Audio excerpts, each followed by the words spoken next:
You get used to it fast. Like me and my friends are complaining about the 8+ reading that we need to do. Oh no, you'll do a lot more of that. Yeah. More of that and even more than that. But that's a straight up content course, right?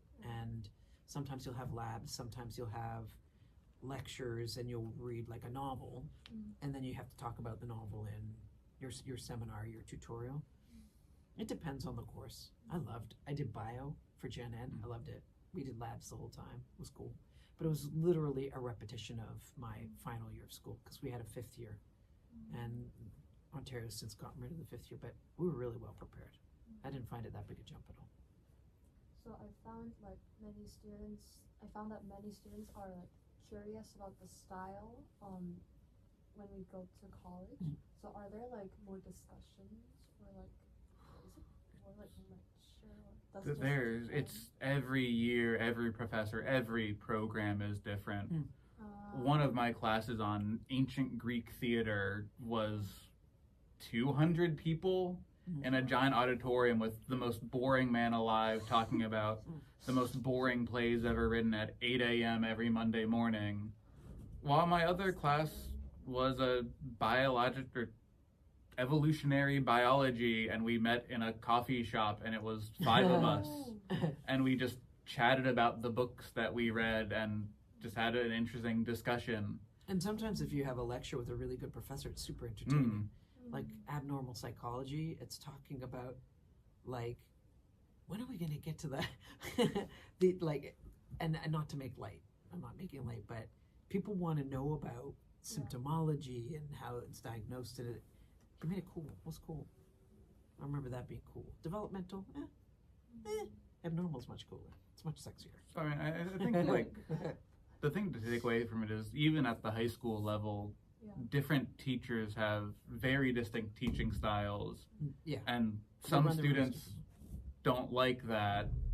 But it is nice to learn what teaching styles you like, that when you get to college and you start, because you could choose your own professors, there might be the same course taught by 2 professors, and you might realize, oh yeah, I like lecture-based classes. Let me take lecture thing. Oh, I like more discussion things. Let me take discussion. So it's nice to know what your personal learning style is, and then you can figure it out more in college. I think that's a great advice. So moving on to our next question, what do you think is the biggest merits of your major?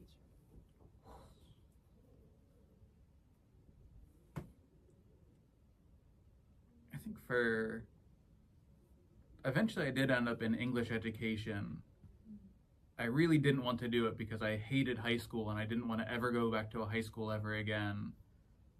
But I think the merit was, for me, I got to become a little bit more reflective of realizing why certain teachers did certain things in certain ways when I learned the educational philosophy behind it. And on the English side of things, it's just, I got to think about a lot of things that I wouldn't think about otherwise. I got to think about mortality. I got to think about gender relations between people. I got to think about how do we talk about certain things and why do the words that we use matter.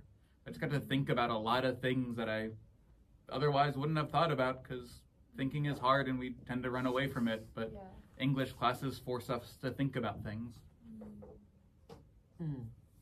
Well, I taught drama only briefly, so it wasn't so much about teaching drama. It was about creative synergy in whatever job you do, and engagement in whatever job you do. So the arts part, when you do things that are interactive, no matter whether they involve art necessarily or whether it's just something where everyone just gets to scream and yell like opinions and stuff, those classes have worked the best since I've been here, but they always work the best. Really, it was like a double major. So I got a second bachelor's in education, and that teaches you how to teach and what the laws of teaching are and all that stuff, structure and stuff. But it teaches you how to deliver things best to the age group that you're with, and personalities and vibes in classes vary enormously from year to year. But it teaches you to tap into a subject area that you already love and deliver it to kids that are basically a captive audience who may or may not care about what you're doing. And you have to be entertaining. You do.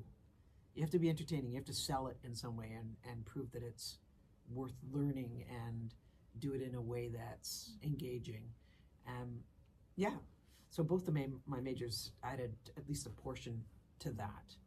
But you have to like being around kids. Right? And you have to be able to relate to kids and definitely with the enormous spectrum of personality that's in this profession, some do better at it than others. And I'm not asking you to like weigh in and judge, but it's true. Some people connect better with their subject area than they do with the kids that they're teaching it to. And you can't just sort of geek out. You have to communicate, right? So, yeah.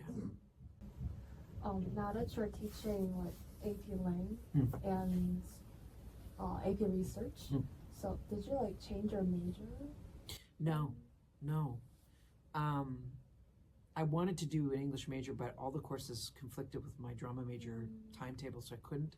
I always loved to read. I read a lot. I took English while I was in university, but strangely, I didn't like it in university as much and I didn't do as well in it, and I don't know why. I guess I just didn't connect with maybe who was teaching the classes because I always loved to read. And it was all analysis. And maybe I thought that if you didn't kind of agree with the person's analysis, you didn't do well. Maybe it was that. I don't know.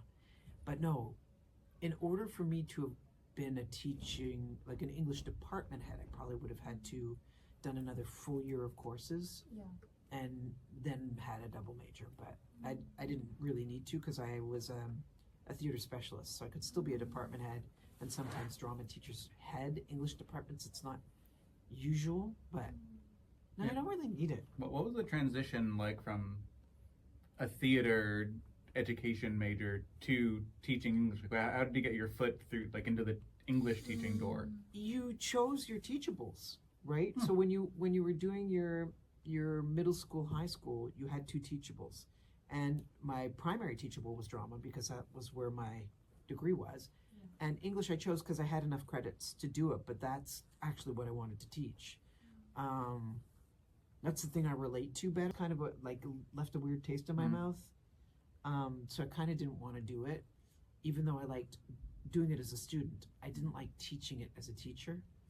I really like teaching English, and then I got the two certifications afterwards for Lang Lit, which is one certification, and Seminar and Research are two separate ones. So now every possible one that an English teacher could teach with an English qualification, I now have. So that didn't really require anything to do with my major. It's like an AQ, an additional qualification. So your college major doesn't necessarily like determine what kind of path you're gonna take in the future? No. Not only it's a first step, but even if you take one step to the left, it's pretty easy to take two steps to the right after that. Or keep on going to the right, or go up and to the right, or down and to the right. And I have so many friends that started out in English education. They realized, I want to be an English teacher. I love teaching English. They got to their fourth year, they got to their student teaching, and they horribly failed at being a teacher for whatever reason. One of them now is a manager at like a hospice care facility. Cool. Another one of them has her own photography studio. Another one does other things that I don't know about because I'm not a good friend, so I haven't really kept up with her. Well, I got my first international teaching job. I got a job at the school because the middle school teacher got on a plane and didn't come back. She just got on a plane in the middle of the year, and I then heard later that she became a yoga teacher. So there you go. Yoga teacher? Serenity now. But yeah, you can change your mind. You can change your mind. I mean, the biggest thing that a major teaches you is just certain skills and a bit of content. I mean, honestly, there's a reason that master's degrees and doctorate degrees exist, is to deepen your content knowledge. But most bachelor's degrees are just, hey, get a decent amount of skill in critical thinking and reading and analysis, and maybe a bit of, say, like lab skills if you're in science.